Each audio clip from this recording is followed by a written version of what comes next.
Menteri Luar Negeri Wang Yi, Menteri Luar Negeri Republik Rakyat Tiongkok yang saya hormati, para wakil menteri dari Indonesia dan dari Tiongkok, hadirin sekalian, rekan-rekan media yang saya hormati dan saya banggakan. Hari ini saya senang sekali bisa menyambut kembali kedatangan sahabat lama Menteri Luar Negeri Wang Yi dan delegasinya dari Tiongkok dalam kunjungan ke Indonesia. Sebuah pertemuan dan kunjungan yang sangat penting karena kita ketahui bersama hubungan bilateral kedua negara adalah hubungan yang sangat strategis, mencakup banyak sektor, dan sejak awal pemerintahan Presiden Prabowo Subianto, kerjasama strategis yang sudah ada juga semakin meningkat, dan untuk itu hari ini kami bertemu dalam sebuah pertemuan dalam bentuk komprehensif strategic dialog antara Indonesia dan Republik Rakyat Tiongkok. Kami juga mengucapkan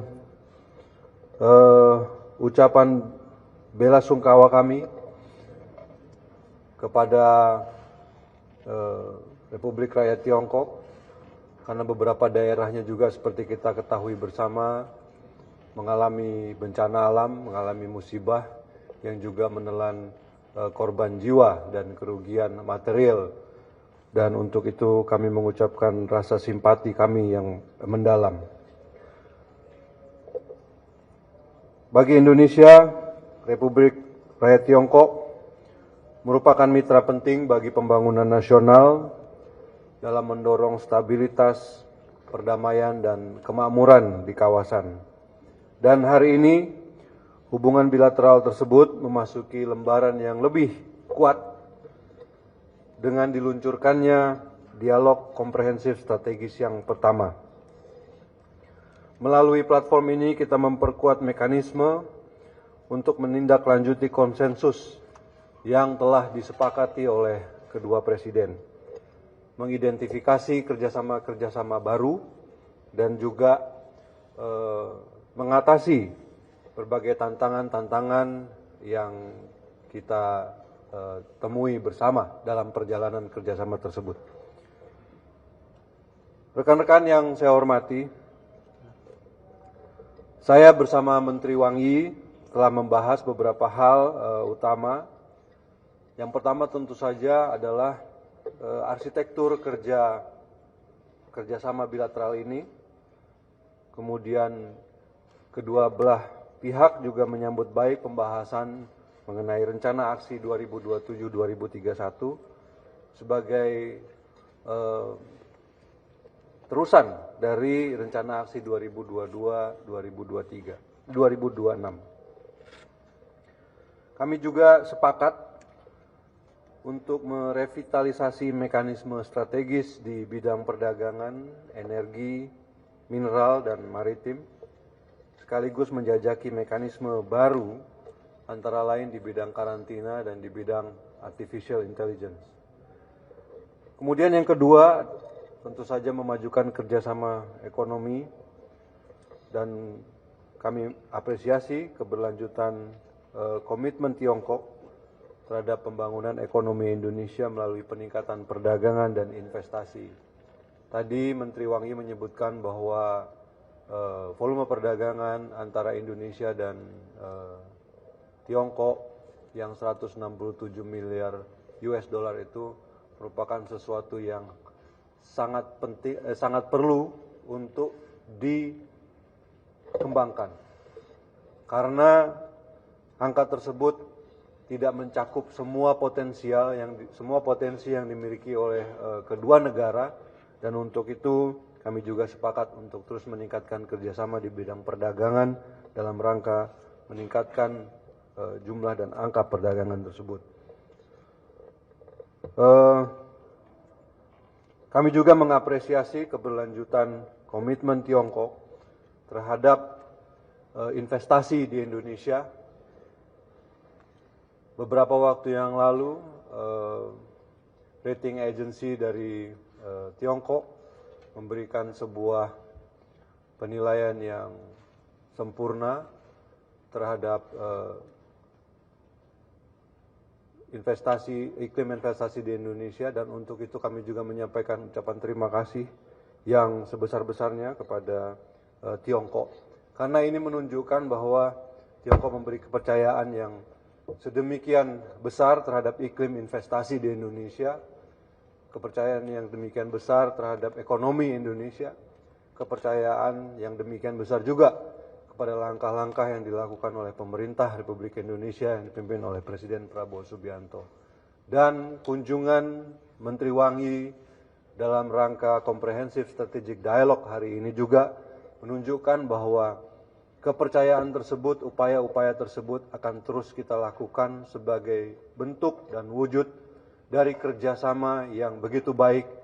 yang telah tercipta selama ini antara Republik Indonesia dan Republik Rakyat Tiongkok.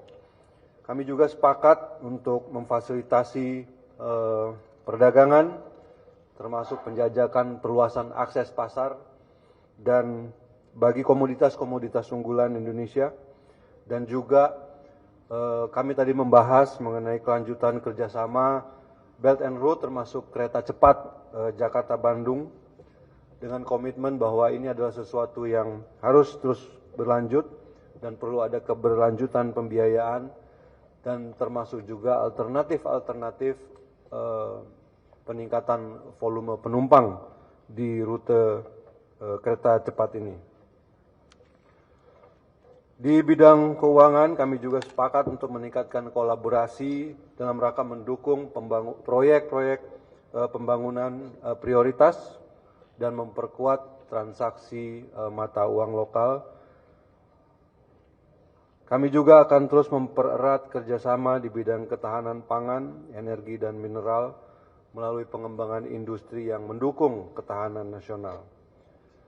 Ke depan kerjasama termasuk juga akan mencakup hal-hal di bidang teknologi mutakhir dan artificial intelligence, termasuk pengembangan satelit komunikasi bersama dan beberapa hal lain di bidang teknologi mutakhir tersebut. Ketiga, penguatan kerjasama maritim. Kami sepakat meningkatkan kolaborasi di bidang keselamatan navigasi, penelitian ilmiah kelautan, keamanan maritim, dan pengembangan kapasitas. Lalu kita juga berbicara mengenai perkuatan hubungan antar masyarakat dengan mengintensifkan kerjasama pendidikan, peningkatan beasiswa bagi mahasiswa dan pelajar Indonesia khususnya di bidang STEM, serta pengembangan tenaga kerja Indonesia, pendidikan dan latihan bagi mereka untuk siap kerja dan memasuki dunia industri. Kami juga menyambut kemajuan kerjasama di bidang kesehatan, termasuk vaksin, teknologi medis, gene bank, dan pengembangan kapasitas di bidang kesehatan. Berbicara mengenai situasi kerjasama regional dan multilateral, kami menegaskan kembali komitmen bersama untuk memajukan kemitraan ASEAN-Tiongkok berdasarkan sentralitas ASEAN. Indonesia juga mendukung keketuaan Tiongkok di APEC 2026 dan keberhasilan KTT APEC di Shenzhen pada akhir tahun ini. Menteri Luar Negeri Wangi yang saya hormati, para wakil menteri dari Indonesia dan dari Tiongkok, serta rekan-rekan media sekalian. Seiring dengan kian matangnya kemitraan antara kedua negara, sore ini saya dan Menteri dan Menlu Wangi bersama Menteri Pertahanan Syafri Samsudin dan Menteri Pertahanan Tung Chun akan memimpin pertemuan kedua dialog Menteri Luar Negeri dan Pertahanan Indonesia Tiongkok. Sekali lagi, Yang Mulia, kami menyampaikan apresiasi yang sebesar-besarnya kepada Yang Mulia Menteri Wang Yi serta delegasi Tiongkok dan Indonesia atas pertemuan dialog komprehensif strategis yang berlangsung pada hari ini, dan kami menantikan kesempatan untuk bersama Menlu Wang Yi memimpin pertemuan dialog komprehensif strategis berikutnya di Tiongkok. Terima kasih.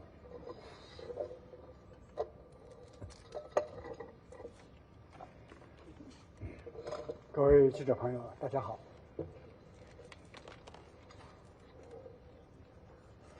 很高兴能够再次访问印度尼西亚。印尼刚刚迎来建国81周年，我们对此再次表示热烈的祝贺。相信在普拉博沃总统领导之下，印尼将在迈向2045愿景的征程上不断取得新的成就。同时，我们愿意借此机会再次对前不久印尼东部发生的地震带来人员财产的损失转达我们的慰问。刚才我同苏基云诺外长共同启动了中国印尼全面战略对话机制，并且举行了首次的会议，会议开得很成功，十分富有建设性，也取得了诸多的新的合作的共识。在习近平主席和普拉博沃总统战略引领之下，中印尼的命运共同体建设正在深入的推进，为全球南方合作发挥着重要的示范引领。两国合作在百年变局下已经超越双边的范畴，正在对地区和世界产生广泛和积极的影响。这次机制会议的成功，将为深化我们全方位的战略合作、高水平的推进命运共同体的建设提供重要的支撑，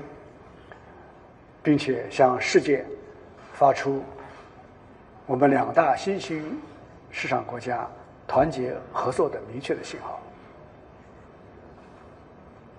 我们双方都同意要坚持战略自主，坚定支持彼此的核心利益，更好地统筹发展和安全两件大事，为两国的现代化进程提供强有力的保障。双方决定启动中印尼5年行动计划，也就是2027年到2030年。我们要就此开展磋商，尽快达成一致，全面的推进中印尼5大支柱的合作。双方高度评价两国经贸投资合作取得的成果，一致同意要深化发展战略的对接，支持贸易平衡可持续的发展，并且要树立更有雄心的目标。我们还要大力拓展人工智能等新质生产力的合作，那么携手来办好刚刚成立的世界人工智能国际合作组织。我们很高兴，中国气象智能预警方案已经在印尼初步的试用，相信将会为印尼应对极端的气候发挥它应有的作用。我们双方都认为，深化能源、矿产合作符合双方的共同利益。我们愿意与时俱进，共同构建全面、开放、绿色这样的能源资源合作的伙伴关系。我们还将举办新一届的中印尼能源论坛，围绕能源资源政策加强沟通协调，充分发挥两国的互补优势，深化互利共赢的格局，更好地助力印度尼西亚将资源优势转化为发展的动能，从而造福印尼的民众，也加快印尼的工业化的进程。从这个意义上讲，正如会谈时候我的老朋友印尼外长所讲的，中国企业在印尼的成功也是印尼自身的成功，而中国印尼我们合作的成功更是全球南方发展振兴的成功。我们双方一致同意要深化粮农技术合作，开展减贫扶贫经验的交流，共同维护好粮食安全，持续提升卫生和文教、青年、地方交流合作，不断增进两国人民的福祉。印尼方面承诺将继续为中国企业提供公平、透明、良好的营商环境。双方已就重启渔业的捕捞合作达成了一致。我们将加快海上合作的步伐，包括推进共同开发的进程。双方致力于全面有效落实南海各方行为宣言，力争尽快达成南海行为准则的磋商，共同来塑造和平、友好、合作的南海的新叙事。印尼支持中方办好 APEC 的年度的会议，我们共同来推进亚太共同体的建设。双方也同意在四大全球倡议框架下开展更多的合作。我们也愿意加强在联合国、金砖等多边平台上的政策协调，共同抵制单边霸凌和强权政治。我们还要共同警惕本地区挑战二战胜利成果、开历史倒车这样的图谋，要维护好国际的公平正义和发展中国家的正当的权益。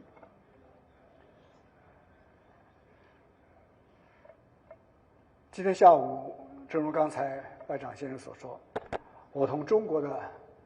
国防部长董军先生还将同印尼的外长和防长举行2+2对话机制的第2次部长级的会议。我们还会有幸能够